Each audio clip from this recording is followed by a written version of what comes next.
The importance of prostate exams are to reduce the deaths due to prostate cancer that often spread to other organs if not treated and diagnosed early.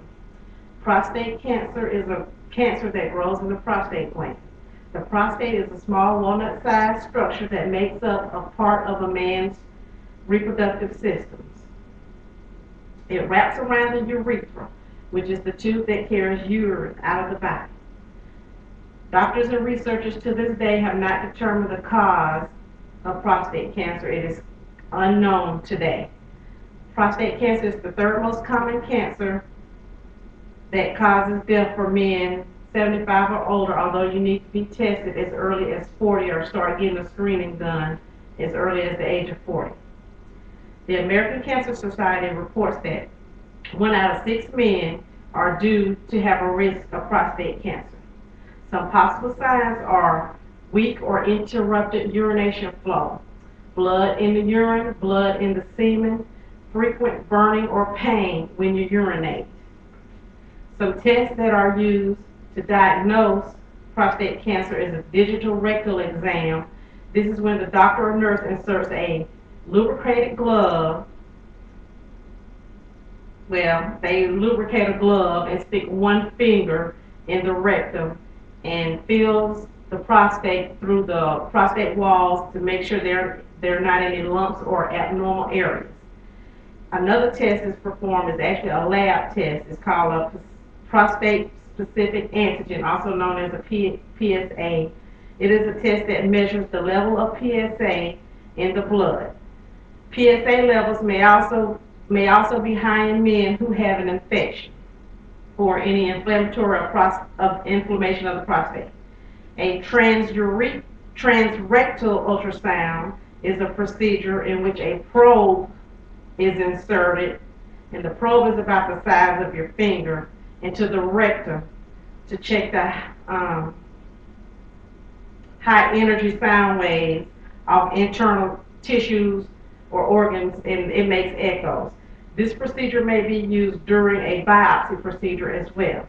Now, if you have to have a biopsy, you need to prepare for this procedure. First, you will need to notify your doctor of any heart disease or lung conditions you may have, or any other diseases and if you are allergic to any certain medications. Your doctor will need to know if you have been put on any antibiotics before this procedure is to be done. As the procedure begins, you will need to be prepared to be in this room for about 10 to 20 minutes. That's about as long as this procedure will last. You have to lay on your left side with your knees drawn up to your chest. The ultrasound probe is inserted into the rectum and the biopsies are taken.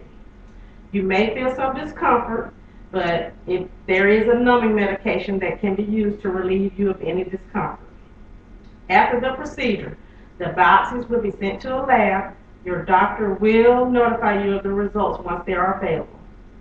3 days after your procedure, you cannot take any medication such as an aspirin, anti-inflammatory, or anything that can make your blood clot. You are to drink 6 to 8 glasses of water every day to flush your urinary system. That is very important. Sometimes you may notice a small amount of blood in your urine, semen, or stools, but that is normal. Take all antibiotics until gone if you are given some. Continue with a regular diet. If you have a fever above 100, you should consult your doctor immediately or drive yourself to the emergency room.